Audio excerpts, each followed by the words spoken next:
and gentlemen, I give you Melizarani T. Selva.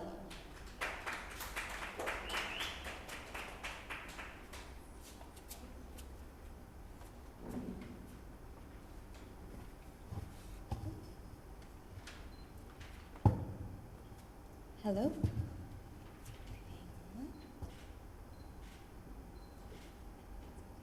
This is okay. Hi, everybody. Hi. Hello. Hello. Okay, so my name is Melizarani T. Selva, and I'm really excited to be here. Thank you so much for inviting me. I am a spoken word poet. Does anyone know what that is? Yes? No? No? Okay, so spoken word poets are basically poets who refuse to do quiet poetry. So they do loud poetry. We perform poems and instead of reading them per se. So I will do two poems for you. And yeah, so what I currently am working on as an extension from my master's degree is that I study the Malaysian Indian identity and particularly focused on women and goddesses. And I like to retell women in mythology and their stories. So one of the poems that I'm going to do for you today is the story of Draupadi. Does everyone know who Draupadi is? Yes, Draupadi is from Mahabharata, and yeah, so she's famously known for this scene in Mahabharata where the gods pull her sari and try to undress her. And forever in history, whenever people say Draupadi, oh, that sari pulling one, that's how they remember her. And what I do as a poet is that I believe in retelling her story. So this is Draupadi.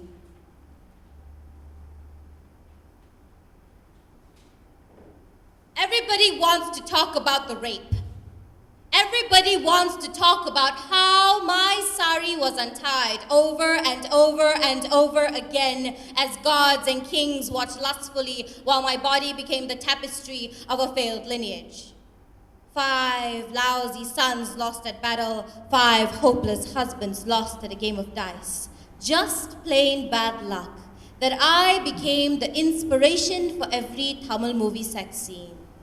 The poster girl for polygamy, sharing sex is acceptable if my name is uttered as an example, just as the temperamental storm my wrath is equated to. I am remembered for all the wrong reasons.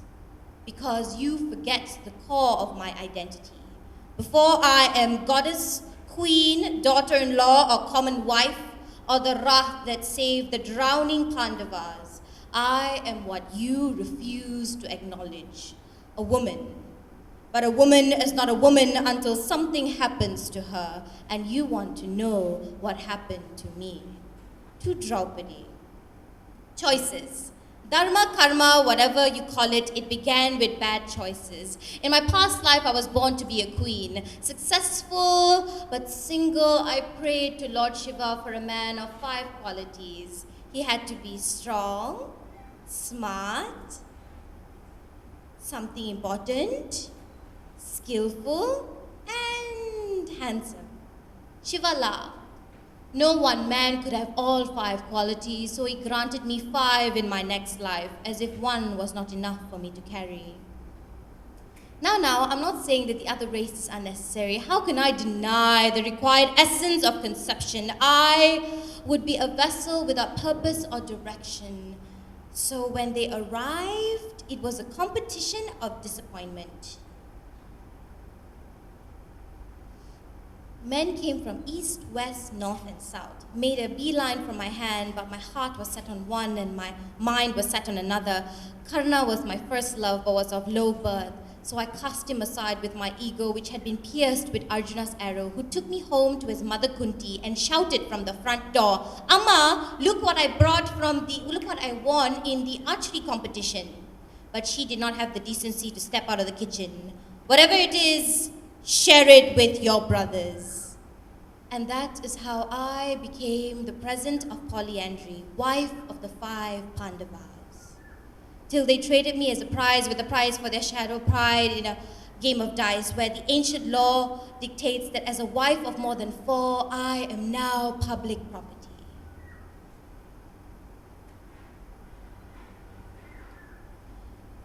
Many versions of my story has been told, made into plays and TV serials on Varnaville. Yet, everyone is afraid to change my perception from a weeping woman to a heroine, as if we are bound by the fundamental formula that some are meant to be great and some are meant to be happy. You can never be both. It is not the eternal law of the cosmos. For our pride to be measured by a companion, or our happiness decided by ancient laws we do not understand. So don't worship me on your knees, but instead make me a reflection of your past and present so that you can build your own future. But should you forget all that I have said, then stitch this into memory, that the unclothing of a woman is the collapse of a civilization. So you should be thankful for my presence, reminding you never, never to identify a woman solely by one thing that happens to her. And remember, you will never see it coming when a woman happens to you.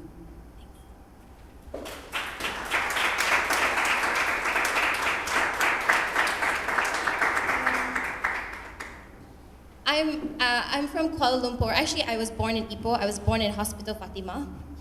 And I've actually never been back to Ipoh. My father was the chief bureau of the Star many, many years ago, and that's why I was here. And then eventually I became a journalist and worked in the Star. And so I like to write a lot about my city, and when I say my city, it has to be Kuala Lumpur. And this is the last poem that I'm going to do for you. And this poem is a love poem. It's called To the Matcha That Got Away. I saw you at the corner of Tengku Kelana, underneath the neon billboard of Along advertisements. Your skin was the color of my rusty heritage, a brown so distinct and iconic like Klang River. You polluted my heart with catcalls and deep stares that made me want to check my horoscope and wonder what was yours. If you were Scorpio, I was determined to rearrange the stars till you were compatible with Virgo. So when our shadows met for the first time, I noticed your smile. Synonymous to pleasant or promiscuous, I could not tell if it was one or the other. I decided it was both, so I curved my lips like bending the sides of calendar pages, waiting for a good day to meet your eyes. When it arrived, I was dazzled by the reflective sunglasses you wore at night. Confusion was your standard uniform. Dressed in a black shirt that was too branded for H&M because you liked the material airy, soft, breathable, 100% cotton, made in Malaysia, boyfriend material you are not. The brightest Kutavelaka oil lamp in the box. Form 5 was the beginning of your prolific Playboy career. With 4 college degrees, one after the other, but at 31, I was sure you had finally settled on making educated stabs in a career of false prospects. Like, with developed instincts and greater consciousness like the Ane who knew my order even before I sat down, choosing you was like ordering without a menu. But the loopholes in your logic was like the center of every vade my diet regrets. I giggled at every Tamil movie reference I did not understand, because you know, I like the bad boy type, the kind that holds a 9-year grudge from a 2-month relationship. Shattering your heart against the great wall of ex-girlfriends, you were never gonna dance again, but Careless Whisper was still your theme song till you found out George Michael was gay. I tried to make you listen, but you wouldn't listen, adjusting your glasses till your blurry vision could see me straight or in the shape of the void in your family photograph next to your mother. Gyrating to constant hip-hop beats no one else could hear, your every strut was an MIC statement.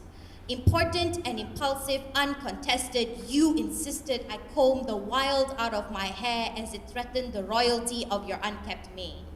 I humbly obeyed, because your body was sculpted by the gods, not Greek but Hindu. You had Ganesha's large one-pack and Shiva's thighs. A holy excuse to down another six-pack of tiger, because your body was the container of the universe that you wanted me to pray to. I became an atheist. But I still held your hand, added 2 more Tamil songs into my iPod playlist, speaking less British with more la in it.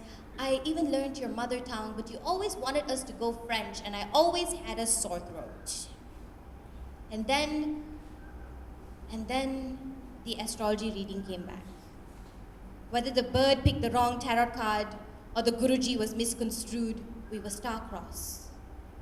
Destiny was a predetermined government policy, guaranteed with privileges, just not on our side. Our love was the last chapati you tore into pieces, dipped in watered-down curry of reasons our ancestors forbade us to question, as they were unable to explain.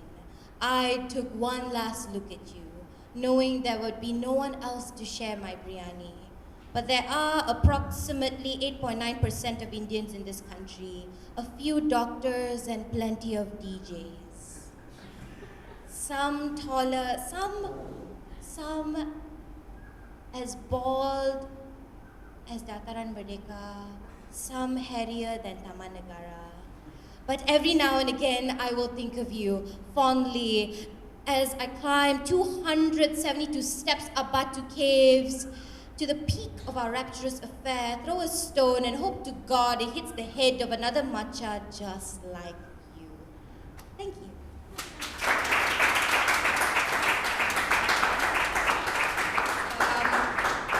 So yeah, these poems are in this book, and I'm really, really proud of this book. My publisher likes to say when we're publishing poetry, because poetry doesn't sell, apparently. So my publisher was saying that, oh, you cannot put Indian girl face on the cover, it won't sell. So, but I've successfully proved him wrong, and I'd like to do that some more. So yeah, this is just me trying to tell you that poetry is not always roses are red and violets are blue. They're loud, they make you uncomfortable, and they're trying to make you laugh so you can laugh. Take care, thank you.